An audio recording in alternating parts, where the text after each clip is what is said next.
Imagine how a woman feels. Imagine how soft and warm her skin feels. Imagine the sweet smell of her perfume. Imagine her tenderly pressing her soft lips against yours. Imagine her letting you get on top of her and insert your inside her, softly moaning as it slides in. Imagine the walls of her tight, soft, warm wrapped around every inch of your. Imagine her breathing getting heavier with every thrust. Imagine her wrapping her arms and legs around you, holding you as close as she possibly can, and begging you to inside her as you release every ounce of your into her. Then imagine the feeling of pure satisfaction and peace that comes afterwards, and looking beside you to see a person that cares about you and has accepted you in the most intimate way possible. You will never get to experience this because your skeleton is too small or the bones in your face are not the proper shape. Have a nice day.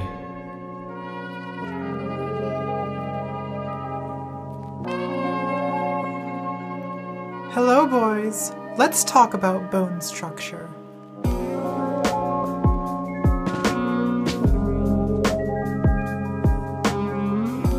There's something basically Soviet about the way the internet names things. Stalin had portmanteaus like Agitprop, Politburo, and Kompromat, and we have webinar, podcast, and incel, short for involuntary celibate. The word incel was invented in the late 90s by a lonely bisexual called Alana, who created a website called Alana's Involuntary Celibacy Project that was essentially a safe space for people who just couldn't get it in. But in our own miserable moment of internet history, the word incel refers to a more specific community of mostly heterosexual men, centered around forums like incel.me and r/braincells. This group has recently gotten a lot of bad press because for the last few years they've been churning out mass murderers faster than Marvel can make Avengers movies. But most incels aren't violent killers, they're just men who've formed an identity around not getting laid. In this video, I don't want to mock incels or lecture them or even sympathize with them. I just want to understand who they are and why they're like this. To start with, sometimes the best way to understand a person's world is to learn their language. And the language of the incels, well, you'll see. First base, incelese. Does it ever bother you that the word women makes adult females sound just a little bit too human? Well, incels have a solution to that. They've taken to calling women femoids. The choice of vocabulary tells us how incels think of women, not as sisters or mothers, and certainly not as autonomous people, but as a kind of foreign, inscrutable object, comparable to a natural resource, unobtainium, to which incels believe all men are entitled, and to which they feel they have been unjustly denied. There's a long tradition of nerdy men talking about women in nerdily misogynistic ways. I'm reminded of famed rocket scientist Wernher von Braun's remark about female astronauts. We are reserving 110 pounds of payload for recreational equipment. Which is not to say that alpha males are less misogynistic than nerds, but simply that nerds have a nerdy style of misogyny. Now, femoid is about as neutral a term as incels have for women, and it's only downhill from there. There's the usual standbys, bitches, sluts, whores, all conveying a searing resentment of female sexuality, the pinnacle of which is represented by the bespoke incel coinage roasty, which I'm sorry to inform you refers to the incel belief that the human vulva become mutilated through repeated penetration by different men, though not through repeated penetration by the same man, interestingly, and thereby come to resemble roast beef. Now, by definition, incels haven't actually observed any vaginas, but to incels, anatomy is more a matter of metaphysical speculation than crude science. Though if you ask me, the right metaphor for a veteran vag is not roast beef, but sour grapes. Of course, not all femoids are created equal. There are various subspecies. The Becky or normie femoid is to be contrasted with the Stacy, or sexually desirable femoid, whose distinguishing features include makeup on point, never works a day in her life, naturally curvy body gives men instant erections, big tits and ass show fertility. Leave my buns alone, you savages! The Stacy, naturally, has a male counterpart, whom incels call the Chad. A Chad is a hunky alpha whose hands are always prepared to grab nearby fertile pussy. He has never heard a song in his entire life. He has a sloped forehead with a strong brow, ram-bow chin, strong jawline, flat occipital plate. It must needs be remarked that the skull of the Chad exhibiteth a brow ridge most pronounced, whereas the skull of the Virgin is most inadequate in this regard, predisposing such specimens to an abject existence of lamentation and cuckoldry. It's time to talk about bone structure. According to a classic incel meme, the difference between Chad and non-Chad is literally a few millimeters of bone. I would like to propose a sociological theory. Foppington's Law. Once bigotry or self-loathing permeate a given community, it is only a matter of time before deep metaphysical significance is assigned to the shape of human skulls. Why skulls, you ask?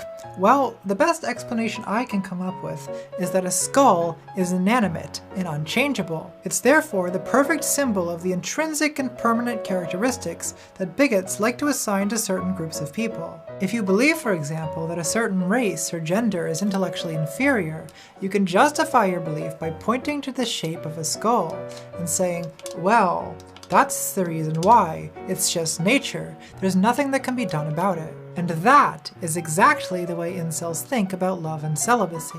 Mankind is divided into two groups of people, the Chads with the fuckable skulls and the incels whose bones come up a few millimeters short.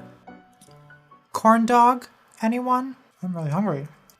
Of course, it's not just the skulls the incels blame for their sexlessness. They have a whole dictionary of jargon explaining the causes of involuntary celibacy. Height cells are incel due to their inferior stature, whereas mental cells can't attract women because of mental illness or autism, or they're addicts and then called drug cells.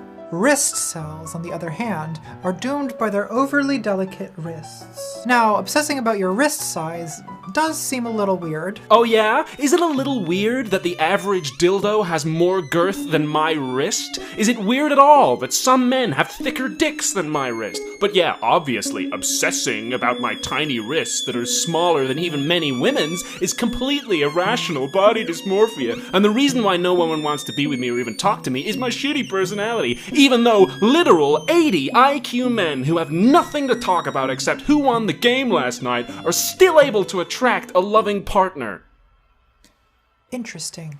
A significant number of incels are not white, in which case their unfuckability is attributed to race, and they are accordingly termed, apologies in advance, black cells, rice cells, curry cells, and so on. Which is not to say that all non-white men are celibate. There are, of course, the occasional Chads of color with their superior skulls and towering stature, whom the incels have christened Tyrones, Changs, and Chad Preets.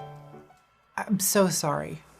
So you can be incel because of your looks, your height, your mind, or your race, but what unites them all is the conviction that love and sex are forever out of reach. Unless, of course, you delusionally imagine that you can ascend, that is, escape your inceldom. If you falsely and pathetically believe that there is any possibility of improvement, well, that makes you the lowest of the low, a sad and sorry hope cell.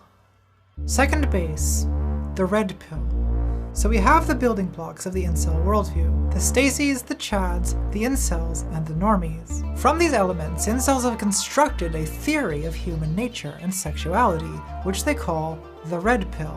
Incels share the red pill worldview with the rest of the manosphere, that is, pickup artists, men's rights activists, and the voluntary celibate community known as men going their own way, abbreviated MGTOW. According to red pill theory, women are by nature hypergamous. Hypergamy, New Greek for marrying above, refers to the practice of seeking relationships with men above one's social status, and also, in incel usage, above one's attractiveness. According to incels, physical attractiveness is naturally distributed equally between the sexes. So, if you were to assign numerical ratings to attractiveness, as incels like to do, there would be about as many, say, 8 out of 10 women as 8 out of 10 men. Incels believe that in a just world, a 5 out of 10 man would naturally wind up in a relationship with his looks match, that is, a 5 out of 10 woman, equivalently attractive to himself. But sadly, this just system has been ruined by hypergamous women who, regardless of their own attractiveness, are only interested in dating Chad.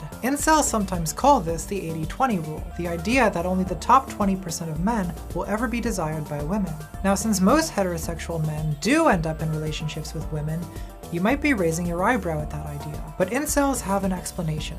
According to the red pill theory, women often pursue a mating strategy called alpha fucks, beta bucks. This means that in her 20s, a woman will, as incels say, ride the cock carousel, sleeping with as many chads as possible. But as she ages into her 30s, she will settle down with a beta normie whom she's not really attracted to, but whom she will use for financial support, all the while continuously cuckolding him on the alpha cock carousel before inevitably abandoning him, taking him for everything he's worth in a divorce settlement, and running off to the Mediterranean with all the children and a new chad boyfriend, while the beta cock is left behind to fester in alimony payments, solitude, and poverty. So the upshot of the red pill theory is that for men, there are 3 possible outcomes. Either you're an incel, doomed to a lifetime of excruciating loneliness and resentment, or you're a normie, destined to wind up in a sexless marriage with an unfaithful wife who will divorce you, win custody of the children, and run off with all your money.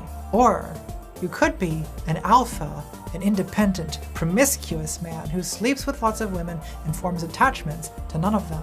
In the red pill philosophy, there are 2 ways to become alpha. The first is simply to be a chad by nature. The second is to become a pickup artist. Red-pilled pickup artists believe basically the same things about women that incels believe, that they are hypergamous, duplicitous, and fuckable, but not lovable.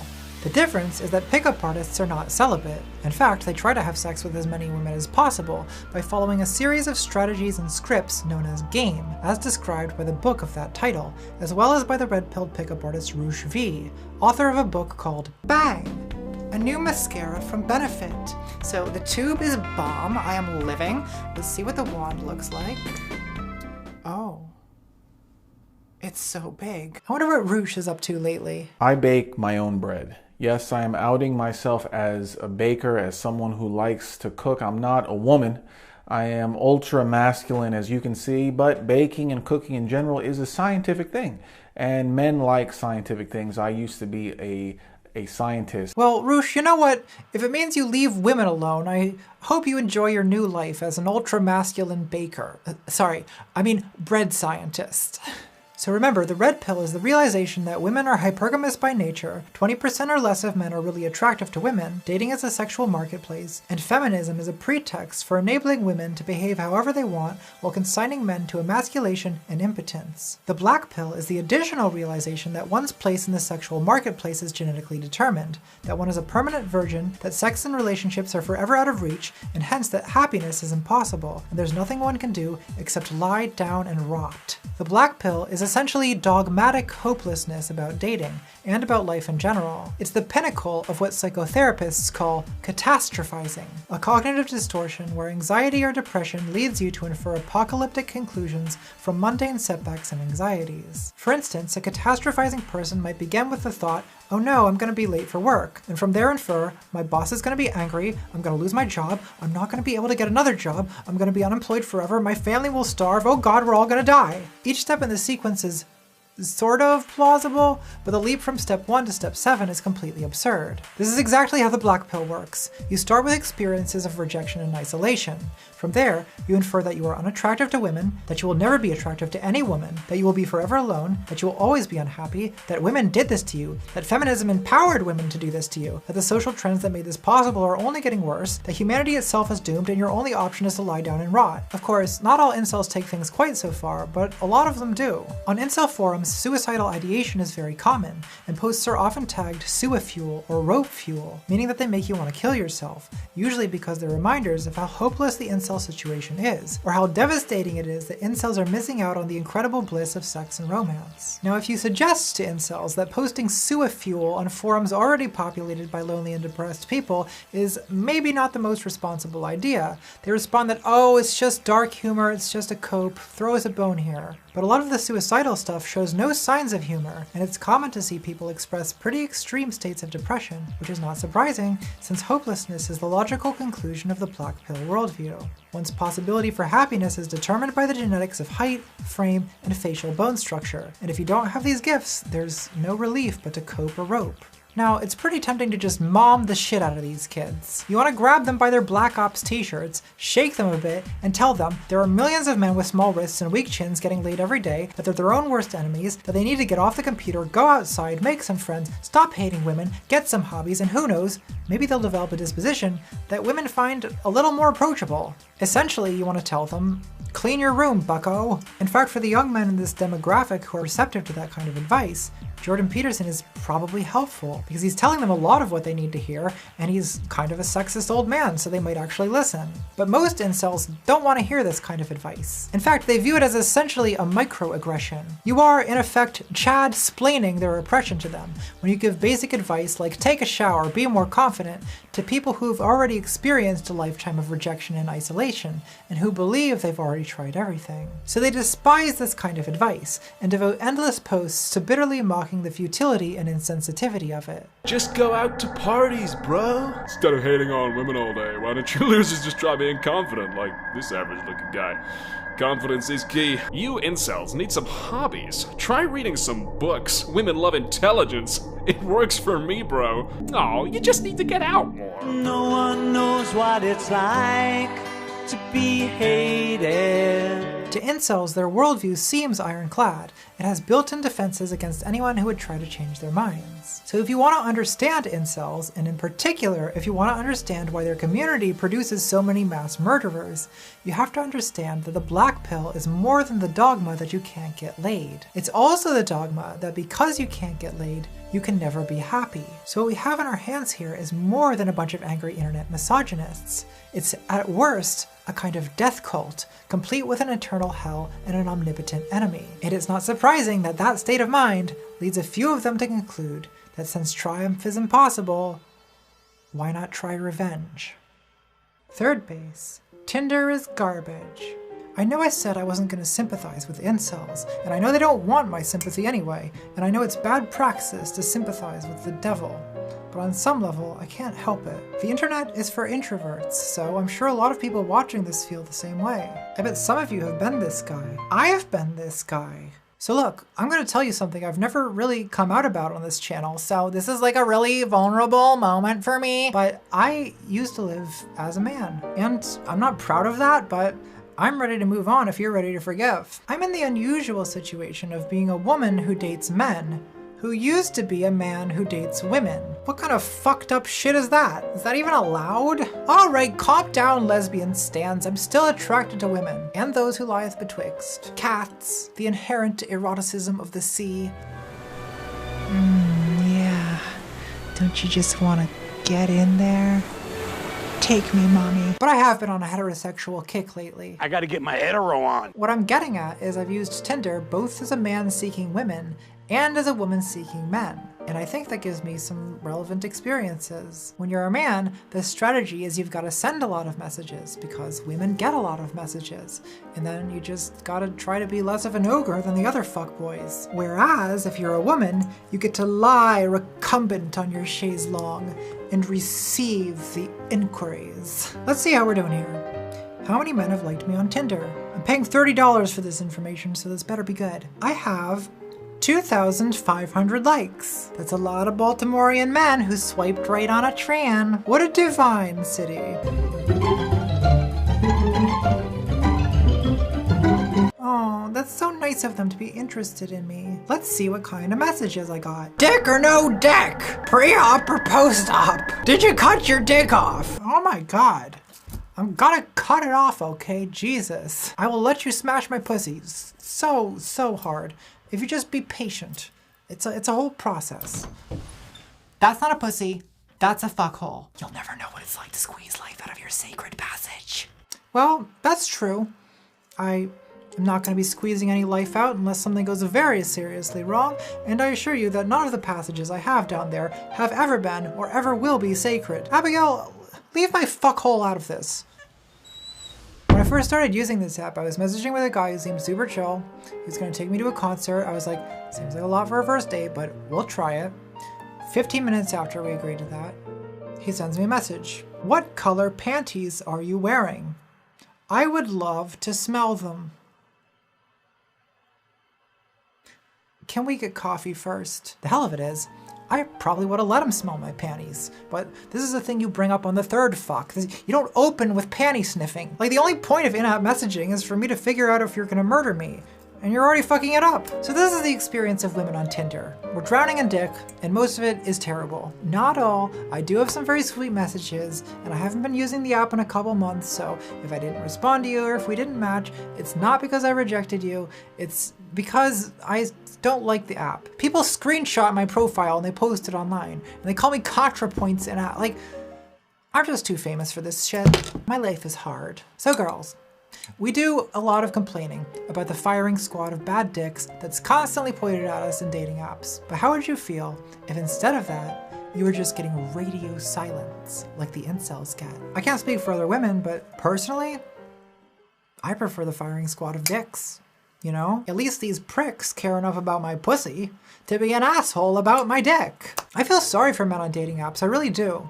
You have to deal with a lot of rejection, and that must be difficult. And these apps are especially brutal to people who aren't photogenic. If you're meeting people at a bar or a party, you might strike up a conversation with someone who you're not initially physically attracted to, but then maybe they're super funny or charming, or maybe they're attracted to me. And that's an attractive quality in another person, that they appreciate how beautiful I am. But on Tinder, you're just browsing a catalog of faces and gatekeeping who even gets to talk to you in the first place. Red pillars have a really gross way of talking about dating in terms of sexual market value, but like, dating kind of is a marketplace, or at least you can analyze it like one. And our culture is so visual and these apps are so picture-centered that bone structure, like, it's not the only thing that matters, but it matters a great deal. And this is where I do have sympathy for the incels, because as a trans woman, I know what it's like to obsess over millimeters of bone.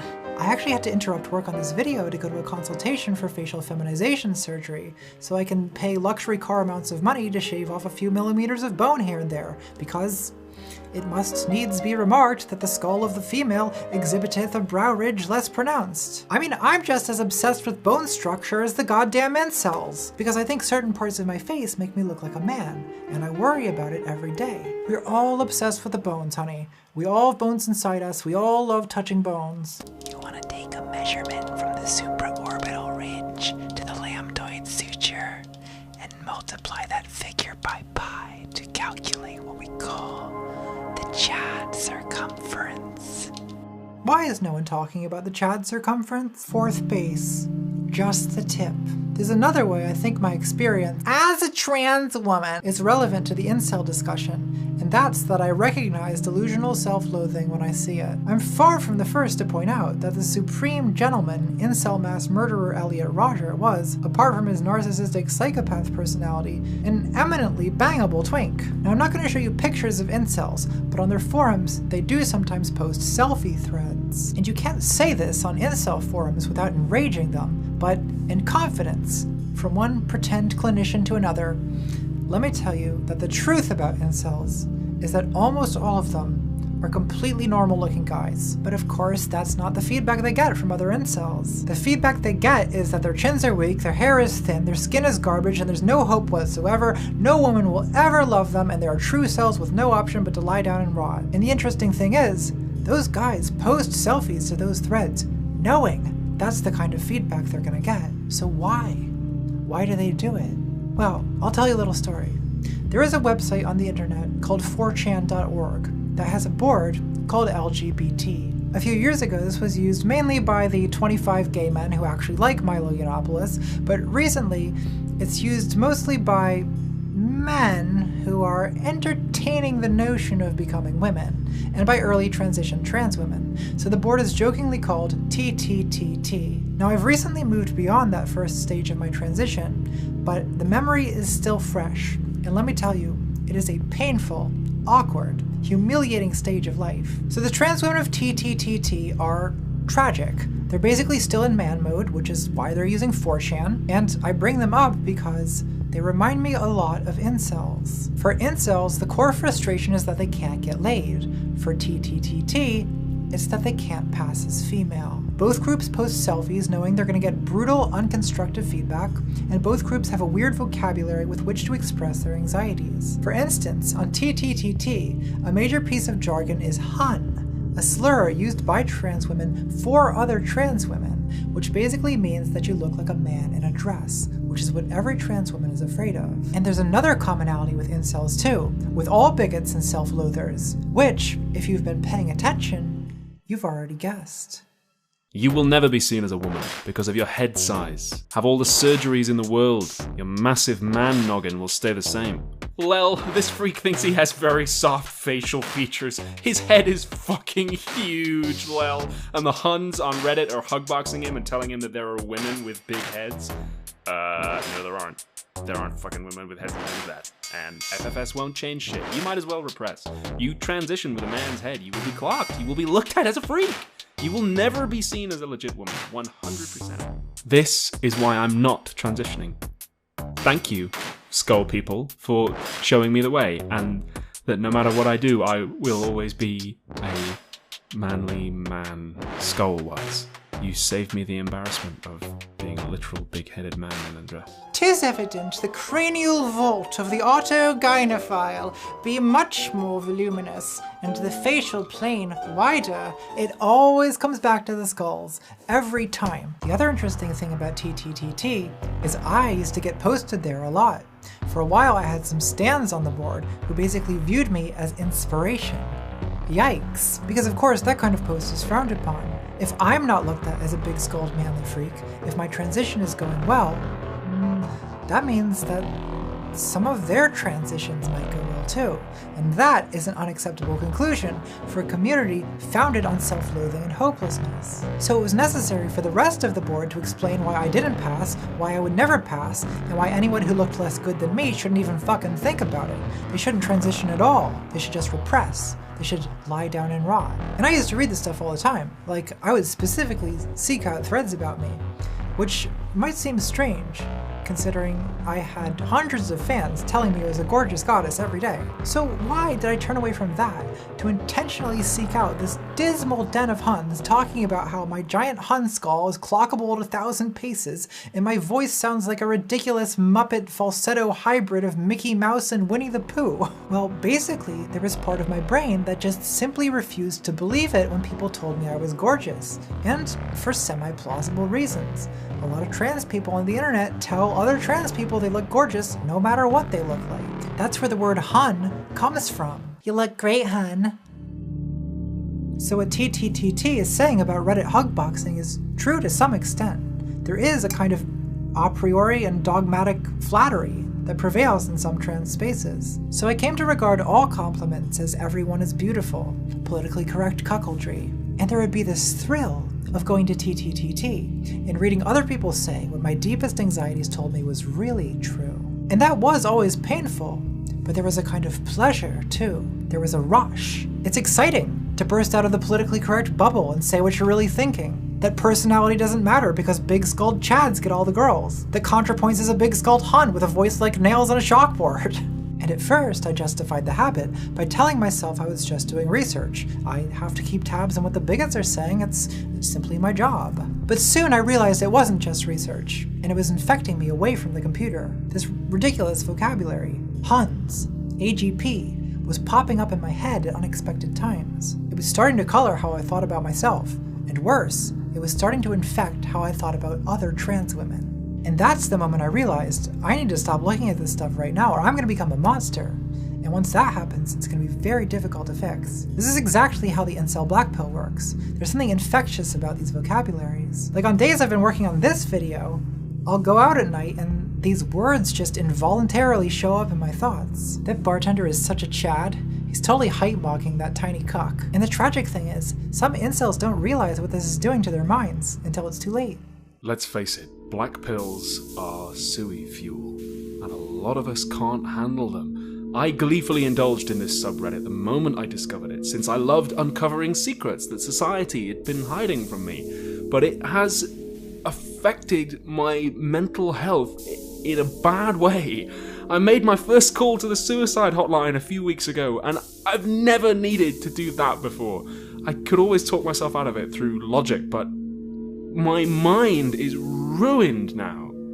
This is a form of what psychologists are calling digital self-harm, prototypically teens who leave themselves abusive comments from sock puppet accounts. But the more sophisticated adult version of this involves intentionally seeking out abusive and disparaging comments about yourself made by other people. I have a long history of doing this, intentionally looking for abusive comments, especially ones that cut to the core of my deepest insecurities and fears. Why? I don't know. Why do people cut themselves? Part of it is what we could call masochistic epistemology. Whatever hurts is true. I've recently gotten much better about this. I haven't been to any of the worst places in a couple months, and my mental health is much improved. So incels, I'm not going to respond to your worldview like it's an intellectual position worthy of rational debate, because these ideas and arguments, you're not using them the way rational people use arguments. You're using them as razor blades to abuse yourselves, and I know, because I've done the exact same thing. The incel worldview is catastrophizing. It's an anxious death spiral, and the solution to that has to be therapeutic, not logical. A lot of you are lonely. You've been bullied and neglected. You feel left behind by society. But what you're doing when you're reading incel forums is you're slowly internalizing a cruel and distorted way of looking at yourselves and at other people in your situation, and at women, and you're forming mental habits that are going to make it very difficult for you to live a happy life. So what you have to do is get off those forums as fast as possible. I'm going to post a link in the description of this video to instructions on how to block certain websites from your computer, because for me, that's what it took. Fifth base. Anal. So the incel Reddit transgender 4chan analogy has a limit, and that limit is that for a significant subset of the incel community, their primary hatred is not directed at themselves, but at women. And they really hate women. Like, I'm basically a professional internet bigotry scholar at this point. I look at this kind of stuff all the time. But researching this video, I was honestly kinda shocked at the intensity of misogyny on incel forums. I won't show the worst of it, but we're talking blaming women for rape, saying they deserve to be raped, calls for state-mandated girlfriends and sex slaves, but most of all just a kind of generalized, misinformed rage. I hate women. I really do. Every time I look at them, my blood pressure shoots through the roof when they're gabbing on the cell phone about Paris Hilton, when they're adjusting their lipstick and taking up my time rifling through their stupid purse, when they whine to me about their period, when they blither on and on about some artist, film director, musician nobody gives a flipping fuck about, when they cry and expect your personal sympathy. But most of all, I hate them because they're smug, hyperactive little bitches made that way by our shithole society. Look what uncontrolled feminism and the media has done. Hi Stacy, it's Tracy. Well, I was at the mall the other day with Amber, Heather, Jenna, and Trish, and we were talking about Paris Hilton, a very relevant cultural figure in 2018. They live in this cartoon caricature world where it's easy to avoid thinking of women as fully human. And that's where my sympathy runs dry, because this kind of hatred just needs a spark to turn to violence. So incels, I know you're not gonna listen to anything I say, and you're just gonna say that I'm a tranny and a faggot and a degenerate. And to that, I say, how dare you say things that are entirely true? But also, vol sell if you wouldn't, bitches. And I know you don't listen to suggestions about how you probably actually could have healthy relationships, so no one can really reach you until you get out of those forums and allow yourselves to be reached. But by way of a closing remark, I guess I simply invite you to consider that you don't even need a warm body or a sex robot to satisfy the erotic longing. You know, when I was your age in 1975, every teenage boy had a Stratocaster in his bedroom. That was the outlet for his sexual frustration. What I'm suggesting is the manosphere exists because rock and roll is dead. But there's other options. Think about the eroticism of a rainstorm, the clap of thunder, the rustle of the leaves, the steam rising off the warm pavement.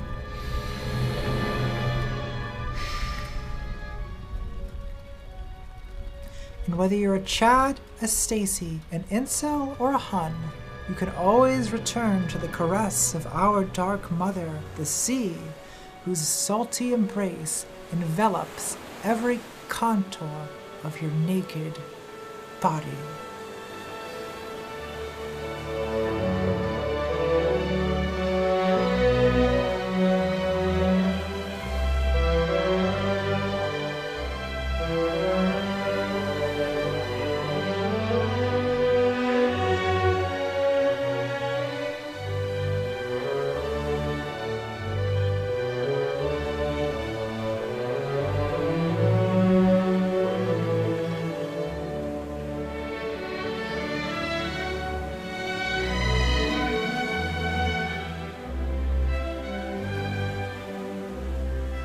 Whew, is it hot in here or is it just me?